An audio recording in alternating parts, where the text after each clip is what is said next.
आज पाकिस्तानमध्ये दाऊदवरती विष प्रयोग झाल्याच्या बातम्या समोर येतात। या संपूर्ण प्रकरणावरती बोलण्यासाठी ज्येष्ठ कायदेतज्ञ ज्येष्ठ वकील उज्ज्वल निकम सर आपल्यासोबत आहेत। सर, बऱ्याच दिवसानंतर दाऊदची एक मोठी बातमी आपल्याला समोर आलेली आहे। पाकिस्तानमध्ये विष प्रयोग झाल्याची ज्या सोशल मीडियावरती जो ट्रेंड सुरू आहे, यूट्यूबवरती बातम्या चालू आहेत, एकंदरीत काय वाटतं नेमकं काय असू शकतं?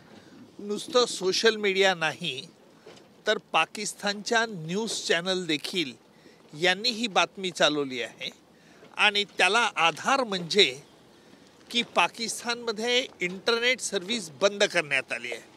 साधारणपणे ज्यावेळेला पाकिस्तानमध्ये अंतर्गत यादवी सुरू असतं किंवा पाकिस्तानला जगापासून काही गोष्ट लपवायची असेल त्यावेळेला पाकिस्तान सरकार आपली इंटरनेट सर्व्हिसेस संपूर्ण देशातली बंदी करते।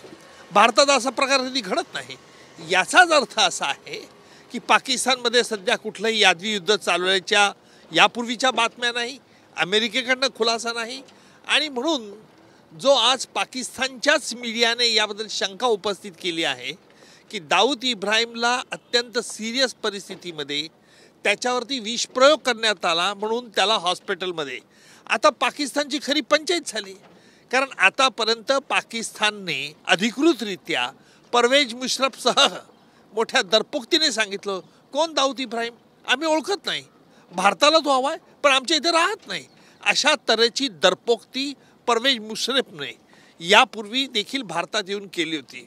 आता दाऊद इब्राहिम हा 93च्या मुंबई साखळी बॉम्बस्फोटामध्ये एक वॉन्टेड गुन्हेगार आहे। ज्यावेळेला मी हा खटला चालवला त्यावेळेला दाऊद इब्राहिमने पाकिस्तानच्या मदतीने कसा कट रचला होता याचा प्रत्यक्ष पुरावा आम्ही न्यायालयात आरोपींची साक्ष घेऊन आम्ही हा माफीच्या साक्षेमार्फत न्यायालयात आणला आहे। त्यामुळे पाकिस्तानचं पितळ उघडं पडू नये म्हणून दाऊदला लपवण्याकरता पाकिस्तान हे प्रयत्न करत आहे।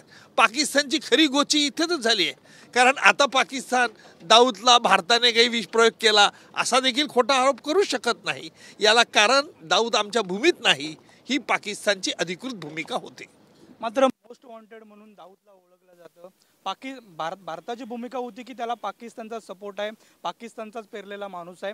मात्र आता पाकिस्तानमध्ये त्याचं हे संपूर्ण विष प्रयोग होणं हे पाकिस्तानसाठी किती धोकादायक किंवा त्याचा किती परिणाम पाकिस्तानवरती होऊ शकतो? संपूर्ण जगाला हे माहिती आहे। आम्ही 26/11च्या मुंबईवर दहशतवादी झालेल्या हल्ल्यामध्ये हे न्यायालयात सप्रमाणात सिद्ध केलं आहे। भारतामध्ये जी दहशतवादी कृत्य घडवण्यात येतात त्यात पाकिस्तानच्या लष्करशाहीचा, पाकिस्तानमधील काही दहशतवादी टोळ्यांचा प्रत्यक्ष सहभाग असतो आणि त्याला फूस पाकिस्तानच्या आर्मीमधून मिळत असते। ही गोष्ट आम्ही जगाच्या समोर निदर्शनास आणली आहे। तो अजमल कसाबचा खटला असेल, 93चा बॉम्बस्फोट खटला असेल, इतर अनेक खटले आणि भारतामध्ये धार्मिक युद्ध पेटवण्याचा जो पाकिस्तानची कुटील रणनीती असते ती सुद्धा जगासमोर आली। त्यामुळे पाकिस्तान हा प्रयत्न करत आहे की दाऊद इब्राहिम आमच्या भूमीत नाही, तो इथे लपलेला नाही आणि म्हणून हा पाकिस्तानचा सगळा खटाटोप आहे। सर, पण आता जर दाऊदला पकडण्यासाठी भारताकडून म्हणजे पोलिसांकडून कुठली पावले उचलू जाऊ शकतात का? आता पाकिस्तानमध्ये आज दाऊद जिवंत आहे का मेला आहे हे तर एकदा कळू द्या।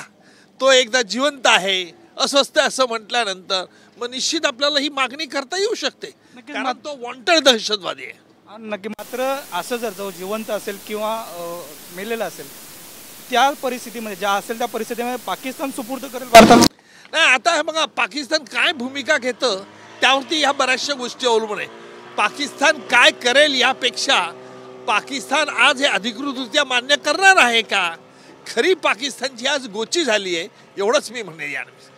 नक्कीच जर पाहायला गेलं तर आज सकाळपासूनच दाऊदच्या ज्या बातम्या येतात विषप्रयोग झालेल्या आहेत या बातम्यानंतर आता पाकिस्तानची मोठी गोची झालेली आहे आणि आगामी काळात पाकिस्तानची नेमकी काय भूमिका असेल ते सुद्धा पाहणं महत्त्वाचं असलेलं सरांनी म्हटलेलं आपल्याला पाहायला मिळते। थोडे योगेश गुरवसह नंदकिशोर गावडे, TV9 मराठी, मुंबई।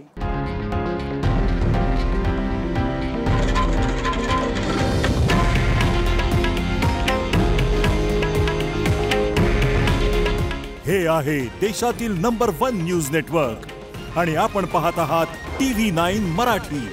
काळजी तुमची, हित महाराष्ट्राचं।